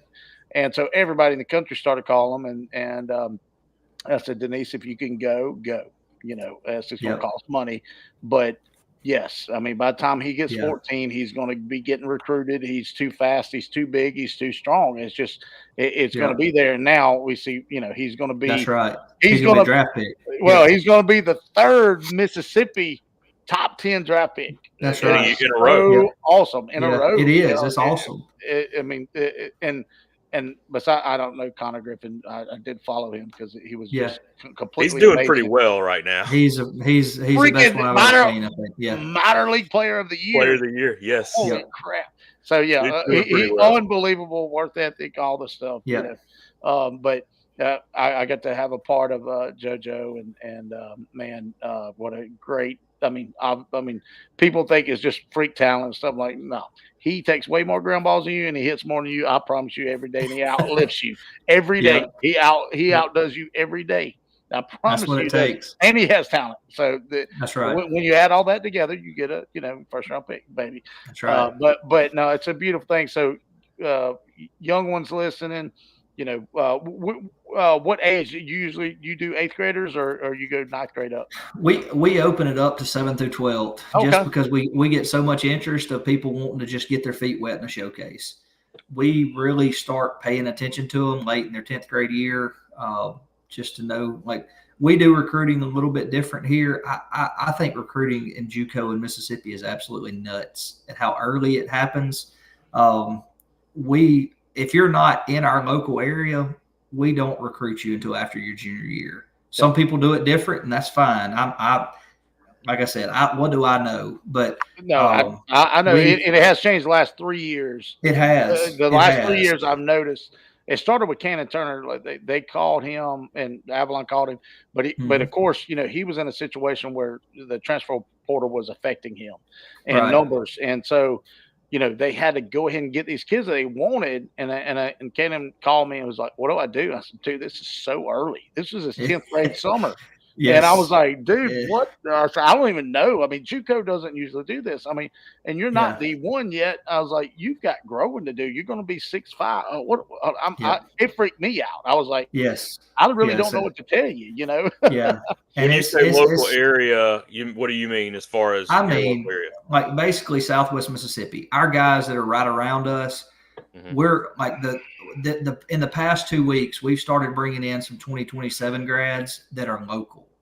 And we know some guys that we're going to offer outside of our district, outside of our area, but we ain't there. I ain't doing it yet. Like I'm hard headed in some ways. And I think we have to do our local players so they know that we're interested in them and that we know we want them. But I just think it's setting everybody up for failure going that quick. And I'm not going to get into we commit a guy that's 2 years out and then we end up getting a transfer from somewhere, or we get it, or either that kid doesn't pan out. He doesn't do what we're supposed to do. I'm not going to make the phone calls of those kids and say, "Hey, we don't need you anymore. You need to go somewhere else." So we try to be very picky, and we, if you want to call it that, but patient is probably the better word. That when we offer, like these guys that we've been offering right now in the 27 class, they could probably be on our roster right now and not look out of place. So they're the guys that are going to be good enough to play for us. It's not a question of if they keep growing, will they? No, they're going to be able to play for us. And we won't move outside of our district till this summer. And the 27s, we'll offer them before their senior year. And I get told all the time, "Hey man, that's the way it is. You better hurry up and get with it or whatever." And I said, "Nope, we're going to get the players we're supposed to get in our program." Seems to be working for you anyway. We're getting a lot better, and we've had some players that have trusted us and came and worked really hard. And you mentioned how physical some of our players are. Our weight room is unbelievable. Our strength coach, not many JUCOs have a strength coach. We do, and he's there full time, and it shows when we get off the bus. Yeah, I could tell. I mean, your big 34 put one up in the in the barbecue pits at Duty Noble. I got that ball for him actually. One of my lessons happened to be out there, and I think it kind of ticked him off though. I said I came on the field. I was trying to catch some guys over at East Central, but I came on y'all side and I said, "Hey, 34." I said, "You want this ball? You might not hit another one out of the dude." And he kind of looked at me and said, "I hope you do. I hope you do. My bad, bro. I hope you do." I shouldn't have said it like that, but that is truthful. Like that's kind of a cool moment. It is cool. Really cool thing. Go put that in your room. Put that up on a mantle or something. Yeah. We had a player, Camp Seegers. He threw a 3-pitch inning that day. Did he? And he said, "Yes, sir, he did. He threw 3 straight pitches, 3 straight ground balls, 3 outs." And he came off the field and said, "Coach, I'll remember that for the rest of my life. I threw an immaculate inning at East Central. I mean, at Duty Noble Field. Nobody will ever be able to take that away from me." And I'm like, "You're right, bud." If he doesn't play another inning of baseball, he's got that memory. That's right. That's great. Coach, we've kept you for a long time. I appreciate all your time. We got to let you go, but I do want to say, I mean, if people want to get in touch with you, how can they get in touch with you? They can, the easiest way for me to tell them probably is social media. We have Twitter with SMCC_BB, that or X, whatever you want to call it. I run that. I control that. Another hat that we wear here. We also have Instagram. To be honest, I don't check the Instagram very much, but the Twitter is the best way to do it, or my email, which is on this SMCC website. You can get in touch with me either of those ways. I'm an open book. We try to communicate with as many people as we can. I'm not going to promise you that I will email you back, but I promise you that I will try my best to respond to whoever texts me or emails me. I promise I'm not going to prolong, but I do have a very special 2027 class that I expect 10 plus guys going to go play. No, I'm not lying. I promise you 10 of them are going to go play. I'm guaranteed. There's a lot of smart kids that they'll have some good ACTs and whatnot. But I've had classes like this. Hunter Estes and Alec Carty's class, 13 players went and played. So I kind of know these classes. My 27 class is one of them. Now, mind you, some of them are like out. Ty Keys is one of them from Poplarville. He's not going to go play baseball. Right. I'm begging him to just not yet. Well, I want him to go like at least run bases just in case he's Bo Jackson. Dude broke the record for rushing yards in the state 2 weeks ago. Me and Charlie's hadn't even talked about that, but we're talking. Dude's a football player. Oh, I know, but he also is 90 on the mound and can play baseball. But anyway, he's in that class and he's played with all these guys. There's going to be a bunch of them. They're going to also wonder how to communicate. And and we will end with this, but the best way for players to say, and I'll tell them, hey, go find an assistant's email, send them an email and say, hey, I'm interested in your program. Do you have any events coming up? I don't tell them to say, hey, I'd love to play for you, all this stuff. I just tell them, hey, is there any events coming up? I'd love to, have an opportunity at your program. And I try to tell them to keep it simple. You tell me, because times has changed, whatever. What's the best way for them to 2027? We ain't quite there yet, but we're about to be. To reach out. What you just said is dead on, and get the player to do it. I don't really want to hear from somebody's dad telling me how bad their son wants to play for me, And it happens, but like we talked about earlier, they have to grow up too. But I will almost never respond to that email. But if the player reaches out to me and says, "Hey, I'm so and so. Do you have any camps coming up?" That's the one I'm going to respond to all the time. Yep. And that's the best way to do it. Used to people would do these big flyers and send them in the mail and all that stuff. To me, that's not necessary anymore. It's we're going to respond to almost every email that says that and is from a player. So the recruiting services in Mississippi, the JUCO coaches go out and see so many players and provide so many opportunities that, that's not necessary either, I don't think. So, and there's good stuff that happens in some of those, and I'm not knocking those at all because we have gained information from those places too. But the best way to do it is what you just mentioned. Shoot me an email, reach out to us on social media. Hey, I'm so-and-so. Do you have any camps coming up? That's it. So I tell every single player, and I tell them that do not let your mom do nothing. You need to do it. 2 things. They want to see that you can communicate, that you're capable. Because if you can't send them an email and be mature, you don't need to go play college. It's not going to work. Yeah. And that's right. And they know you got some sense. And then also that you're interested. And here's the deal. They don't want to recruit players that are not interested because it's not fun. You have to sometimes, but it's not fun. You want kids like, hey, I kind of like this. And one way is to, hey, go to the showcase. When you pull up to over there at the Southwest, you got the big pines and the lake, and you pull up. It's a cool place. If you've never been there, Charlie, he does 7th grade. Send Jackson. I was going to say, I heard him say 7th graders can go to the showcase. So I'm bringing my 7th grader, and I'm expecting an offer by the time we get out of there. Well, you just have your people call my people, and we'll see what we can do. He's a great radio. He'll probably come call the games for you too. Yeah, I'm a radio guy. He come transfer from Hattiesburg High. So Jack, man, it's been great. I knew it would be. We'll have to do this again, maybe after the season in the spring, and let's talk like summer baseball, where your guys are going and all this stuff. Because I know our people that listen really love to hear that insight, because they ask me all the time. And of course, sometimes they think I'm full of crap, but I'm like, I promise you, I talk to these guys. Sometimes I gotta be, but I either lived it or I live it through my players. And then of course, having guys like you that communicate great, and hats off to you, man. Respect you a lot, and good luck to you. And I'm keeping up with you, and love Braden Jones. I just keep seeing his name up here. He's like a huge win. Him and Miles Green. I'm like, love those kids, and seeing them have success through you is awesome. So, Well, I Jack, we appreciate it, guys. you. I love this. So I appreciate y'all asking me to come on and talk baseball and talk Southwest baseball. I'll do it anytime you ask me to. Man, it's been fun. We appreciate you. And Chancey, appreciate you. I'm Charlie Rogers.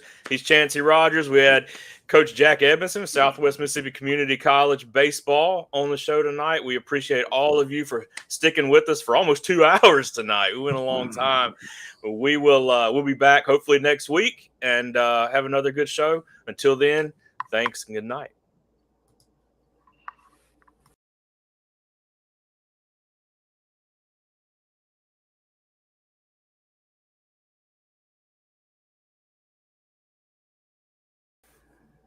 Awesome, guys. Yeah. I appreciate